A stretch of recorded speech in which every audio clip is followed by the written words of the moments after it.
Hello, my name's Wynford Dore. This message is for two distinct groups of people. For those that have just come across the research I'm doing into skill development and want to know why is it there's been some critics of you hanging around for a while. And the second group is those who've known me from several years ago when I was doing all the work with thousands of children and adults with various types of learning difficulty. And in 2008, as far as they were concerned, I disappeared off the scene, and they want to know what have I been doing ever since. So there's two groups, and I'll tell you. Well, what happened in 2008 was that we'd got amazing research, amazing ways of transforming people without drugs, using exercise-based therapies that were taking away the symptoms. But something I'd not considered in my strategic thoughts, it became a huge threat to various organizations, various people's reputations, researchers and so on. And so they attacked. On any scientific basis? Absolutely not. Were they prepared to lie? Yes, several of them were, because they were threatened by the fact that we were getting great success in transforming lives. So what's happened since? Well, in 2008, the attacks were so great that new people who had not tried it became very wary about trying it. All those that had tried it, thrilled, excited, and many of them keep in touch to this day, and thank you for that. But for those that hadn't tried it, they became wary. It became impossible to keep all those clinics open. I was subsidizing all of them going around the world. I'd put many, many millions of pounds into this. Why? Why did I do it? Because I had a daughter that attempted suicide. She'd suffered very, very badly with learning difficulties. Amazing girl, wonderful teachers, but could not learn basic skills at that time. So I talked to researchers about what was going on in the brain, and they gave me all sorts of clues and insights and possibilities, and we applied it, and you know what? We found it worked beautifully and brilliantly, gave her hope, gave her skills, basic fundamental skills that changed her life. So we made that available through clinics around the world, and we changed many thousands of lives in that process. But when the critics came along, I could no longer subsidize those courses to the extent they needed. I couldn't keep the clinics opened. And so it broke my heart, but many of them had to close. Then some guys came along from London, and they said, we'll take over the clinics that you've got because we want to keep it going. And that was great gesture of them.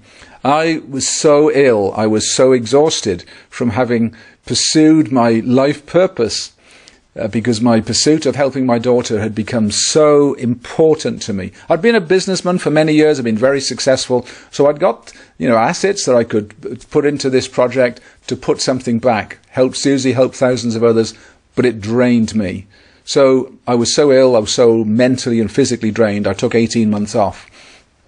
Then one day I woke up and realized I don't really believe that all of these people that have been labelled with such negative things really should be left like that, because they've got huge potential.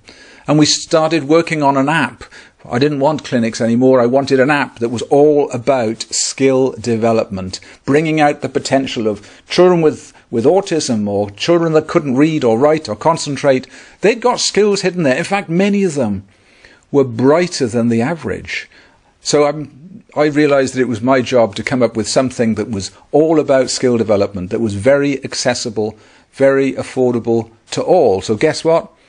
I put a few more million into that project this last few years and enjoying it so much. We had our first world champion last year, and we've had countless stories of children along the way and adults whose lives have been transformed. So that's what I'm up to now.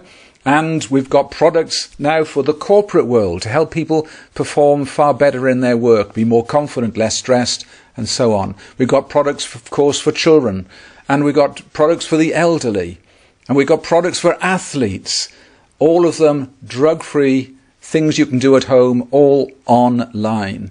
And so that's an exciting phase. But something else has happened in my personal life, and that is at the end of last year I met my soulmate.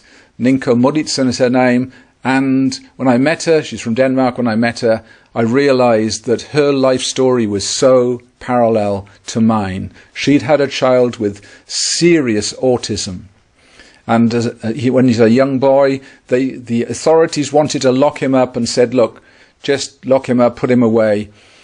And she said, I can't do that. And she toured the world looking for nutritionalists, looking for doctors who understood how to detox. And she came up with some programs. And guess what? She transformed her son's life. And since then, every year, she transforms the lives of thousands of women, not in a temporary way, but in a lasting way, creating enormous differences in their life. So I'd gone down the neurological route, touring the world looking for neuroscientists to help my daughter. She'd gone around the world looking for doctors, nutritionalists, and other detox experts. When we got together, we realized we'd got a joint life purpose. So one of the programs we've got now is putting the best of her research on all I've been working on together. And you know, the research carries on. Research from major universities is coming out all of the time, underpinning everything we've ever been saying. So it should be really embarrassing to those critics, because not only were they completely wrong about the science, they were also cruel to all those families who could have been helped this last few years. So I'm not going to let that happen again. What we've got is affordable and accessible to all. The research goes on. It's like a one